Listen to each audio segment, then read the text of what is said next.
পাকিস্তানের ইসলামাবাদের আদালত প্রাঙ্গণে আত্মঘাতী হামলা, বহু হতাহত। নয়াদিল্লির বিস্ফোরণে মোদী সরকারের কঠোর অবস্থান। কম্বোডিয়ার সঙ্গে যুদ্ধবিরতি চুক্তি বাতিল করল থাইল্যান্ড। সাউথ কোরিয়ায় আটকে পড়া শ্রমিকদের উদ্ধারে বিস্ফোরক ব্যবহার। এশিয়ার রাজনৈতিক, অর্থনৈতিক সহ সবশেষ খবরাখবর আপনাদের সামনে এক নজরে তুলে ধরছি আমি সাবরিনা সুপা।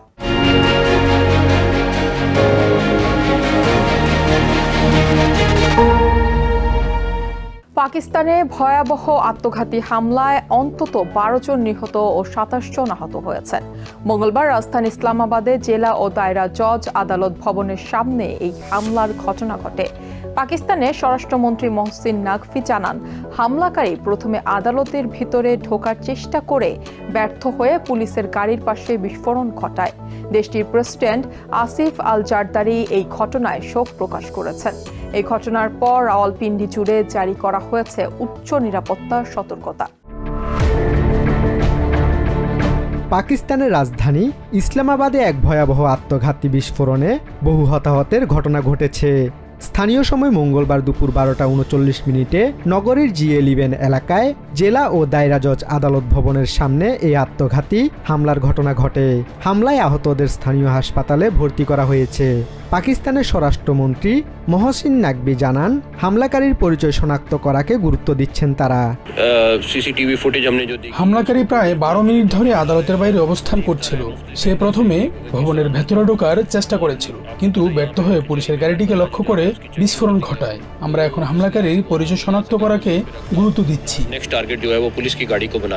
সামাজিক মাধ্যমে পাওয়া ভিডিও ফুটেজে দেখা গেছে, বিস্ফোরণের পর একটি গাড়িতে আগুন ধরে যায়, ধোঁয়ায় ছেয়ে যায় পুরো এলাকা। এক প্রত্যক্ষদর্শী আইনজীবী রুস্তম মালিক জানান, বিস্ফোরণের পর চারদিকে আতঙ্ক ছড়িয়ে পড়ে। আমরা গাড়ি পার্ক করে গেট দিয়ে ভেতরে ঢোকার সাথে সাথেই একটি প্রচন্ড বিস্ফোরণ হয়। বিস্ফোরণে চারদিকে আগুন ছড়িয়ে পড়ে। মানুষের দেহ ছিন্ন বিচ্ছিন্ন হয়ে পড়েছিল। সর্বত্র বিশৃঙ্খলা ও আতঙ্ক সৃষ্টি হয়। এরপর পুলিশ ও নিরাপত্তা কর্মীরা ঘটনাস্থলে পৌঁছায়।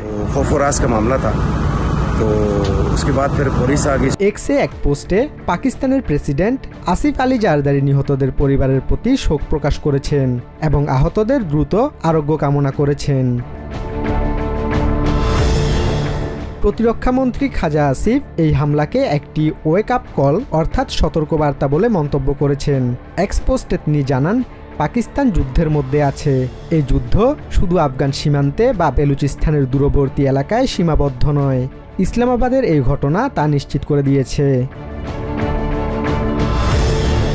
বিস্ফোরণের পরই পাশের শহর রাওয়ালপিন্ডিতে চলমান ওয়ানডে ইন্টারন্যাশনাল ম্যাচকে ঘিরে নিরাপত্তা আরও কঠোর করা হয়েছে। জারি করা হয়েছে উচ্চ নিরাপত্তা সতর্কতা। Basudebnath, TVN24 news desk. ভারতের নয়াদিল্লির লালকেল্লার সামনে ভয়াবহ গাড়ি বিস্ফোরণে অন্তত 12 জন নিহত ও 20 জন আহত হয়েছেন। সোমবার বিস্ফোরণের পরেই গাড়িটির মালিক মোহাম্মদ সালমানকে গ্রেপ্তার করেছে পুলিশ। এরপর ঘটনার সাথে জড়িত থাকার অভিযোগে আরও 4 জনকে আটক করা হয়েছে। মঙ্গলবার ভুটান সফর থেকে এই ঘটনার সাথে জড়িত কাউকে ছাড় দেয়া হবে না বলে মন্তব্য করেছে ভারতের প্রধানমন্ত্রী নরেন্দ্র মোদী। সন্ত্রাস বিরোধী আইন UAP এর আওতায় ঘটনাটির তদন্ত চলছে। সব দিক বিবেচনায় তদন্ত করা হচ্ছে বলে জানান স্বরাষ্ট্রমন্ত্রী অমিত শাহ। বিস্ফোরণের পর দিল্লি, মুম্বাই ও উত্তরপ্রদেশ সহ বিভিন্ন রাজ্যে এরই মধ্যে জারি হয়েছে উচ্চ সতর্কতা। ভারতের নয়াদিল্লির ভয়াবহ বিস্ফোরণের ঘটনায় জড়িতদের কাউকেই ছাড় দেওয়া হবে না, এমনটাই জানিয়েছেন ভারতের প্রধানমন্ত্রী নরেন্দ্র মোদী। মঙ্গলবার ভুটান সফর থাকাকালে সাংবাদিকদের এক প্রশ্নের জবাবে একথা বলেন তিনি। মোদী আর বলেন, ভারতের তদন্ত সংস্থাগুলো এই চক্রান্তের শিকড়ে পৌঁছাবে। সন্ধ্যায় দিল্লির ভয়াবহ ঘটনা আমাদের সবাইকে ব্যথিত করেছে। সারা রাত ধরে আমি সব কেন্দ্রীয় সংস্থার সঙ্গে যোগাযোগ রেখেছিলাম। তদন্তে পাওয়া তথ্য নিয়ে আলোচনা চলছিল। আমাদের তদন্ত সংস্থাগুলো এই চক্রান্তের শিকড় পর্যন্ত যাবে। যারা এর জন্য দায়ী তাদের সবাইকে বিচারের আওতায় আনা হবে। একজনকেও ছেড়ে দেওয়া হবে না। সোমবার ট্রাফিক সিগন্যালে দাঁড়ানো একটি হুন্ডাই i20 গাড়িতে ঘটে ভয়াবহ এ বিস্ফোরণ। এতে বহু মানুষ হতাহত হয়, ক্ষতিগ্রস্ত হয় আশেপাশের অনেকগুলো গাড়ি ও রিকশা। ভারত সরকার এখনও আনুষ্ঠানিকভাবে বিস্ফোরণের কারণ জানায়নি, তবে প্রধানমন্ত্রী মোদির বক্তব্য অনুযায়ী ঘটনাটিকে নাশকতা হিসেবে দেখা হচ্ছে। বিস্ফোরিত গাড়িটির মালিক মোহাম্মদ সালমানকে সোমবার রাতেই গ্রেপ্তার করা হয়েছে। মঙ্গলবার আরও 4 জনকে আটক করা হয়, তবে তাদের পরিচয় প্রকাশ করা হয়নি। মঙ্গলবার সকালে দিল্লি বিস্ফোরণ নিয়ে উচ্চ পর্যায়ের নিরাপত্তা বৈঠক করেছেন ভারতের স্বরাষ্ট্রমন্ত্রী অমিত শাহ। সব দিক বিবেচনা করে তদন্ত চলছে এবং খুব শিগগিরই ফলাফল পাওয়া যাবে বলে জানান তিনি। একই কথা বলছেন প্রতিরক্ষা মন্ত্রী Rajnath সিংও। I wish to assure my citizens that the country's leading investigative agencies are conducting a swift and thorough inquiry into the incident.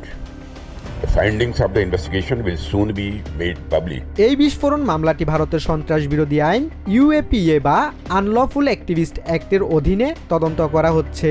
এই আইনের অধীনে দেশের সার্বভৌমত্ব ও অখণ্ডতার বিরুদ্ধে যে কোনো সন্ত্রাসী কার্যক্রমের বিচার করা হয়। North Delhi deputy commissioner of police রাজা বান্থিয়া জানান, তদন্ত চলছে, তাই এখনই বিস্তারিত জানানো সম্ভব নয়। Investigation is ongoing. Nothing can be conclusively said as of now. কঠোর নিরাপত্তা ব্যবস্থার মধ্যে থাকা রাজধানী নয়াদিল্লিতে এমন বিস্ফোরণের ঘটনা একেবারেই বিরল। 2011 সালের পর দিল্লির বুকে এটি ছিল অন্যতম বড় বিস্ফোরণ। এ ঘটনায় মুম্বাই, উত্তরপ্রদেশ সহ একাধিক রাজ্যে নিরাপত্তা বাড়ানো হয়েছে। আরও সতর্ক, আরও সজাগ হয়ে উঠেছে ভারতের রাজধানী নয়াদিল্লি।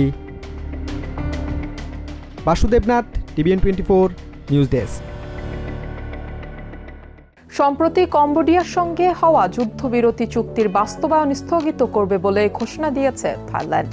মঙ্গলবার এক সংবাদ বিজ্ঞপ্তিতে এই ঘোষণা দেওয়া হয়। এই যুদ্ধবিরতি প্রেসিডেন্ট ডোনাল্ড ট্রাম্পের উপস্থিতিতে স্বাক্ষরিত হয়েছিল, তাই সিদ্ধান্তের কথা ওয়াশিংটনকেও জানানো হবে বলে বিবৃতিতে উল্লেখ করা হয়। থাইল্যান্ডের প্রতিরক্ষা মন্ত্রী নাথাফন নর্গফানিট জানিয়েছেন, 18 জন কম্বোডিয়ান যুদ্ধবন্দীর প্রত্যাবর্তনও এখন স্থগিত রাখা হবে। সিদ্ধান্তটি এসেছে সোমবার প্রে হাভিয়ার প্রদেশে ঘটে যাওয়া মাইন বিস্ফোরণে 4 জন থাই সেনা আহত হওয়ার পর। থাইল্যান্ডের সেনারা অভিযোগ করেছে কম্বোডিয়া নতুনভাবে মাইন বসিয়েছে, তবে কম্বোডিয়ার প্রতিরক্ষা মন্ত্রণালয় এই অভিযোগ অস্বীকার করেছে। তারা চুক্তির আলোকে শান্তি ও সহযোগিতার প্রতিশ্রুতি পুনর্ব্যক্ত করেছে। সাউথ কোরিয়ায় ধসে পড়া একটি শিল্প ভবনের ধ্বংসস্তূপের নিচে আটকে পড়া শ্রমিকদের উদ্ধারের পথ পরিষ্কার করতে বিস্ফোরক ব্যবহার করেছে উদ্ধার কর্মীরা। মঙ্গলবার দেশটির উলসান শহরে বিস্ফোরণের মাধ্যমে 2টি টাওয়ার ধসিয়ে দেওয়া হয়। 5 দিন আগে ভবনটি ধসে পড়লে 2 জনকে সঙ্গে সঙ্গে উদ্ধার করা গেলেও 7 জন আটকা পড়েন। এখন পর্যন্ত সেখান থেকে 3 জনের মরদেহ উদ্ধার হয়েছে। 2 জনের মৃত্যুর আশঙ্কা করা হচ্ছে এবং আরও 2 জন এখনও নিখোঁজ রয়েছেন। ধ্বংসপ্রাপ্ত ভবনের পাশে থাকা 60 মিটার উঁচু কাঠামোগুলো অস্থিতিশীল হওয়ায় ভারী যন্ত্র ব্যবহার করা সম্ভব হচ্ছিল না। বিস্ফোরণের পর অবকাঠামোগুলো কয়েক সেকেন্ডের মধ্যে ধসে পড়ে, ফলে উদ্ধার কাজ পুনরায় শুরু হয়। এক নজরে প্রতিদিন এশিয়ার খবর জানতে চোখ রাখুন TVN 24 নিউজ নেটওয়ার্কের ইউটিউব ও ফেসবুক পেজে। নিউ ইয়র্ক থেকে সম্প্রচারিত TVN 24 টেলিভিশন বিশ্বজুড়ে বাঙালির কণ্ঠস্বর।